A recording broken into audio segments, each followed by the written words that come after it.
ఈరోజు మా లంచ్లోకి గోంగూర పచ్చడి, అన్నం, ఆమ్లెట్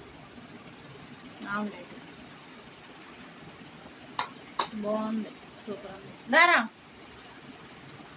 మా అమ్మాయికి అన్నం పెడతాను అంటే ఆమ్లెట్ వద్దంట. ముందేమో ఎగ్గు కావాలండి, ఆమ్లెట్ వేస్తే వద్దంట.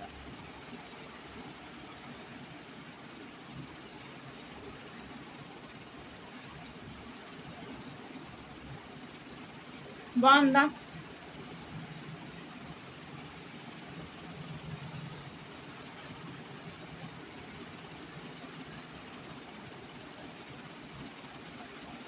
ఆమ్లెట్ మాత్రం భలే ఉంది.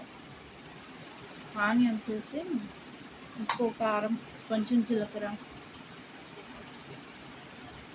వేసి చేసా, బాగుంది.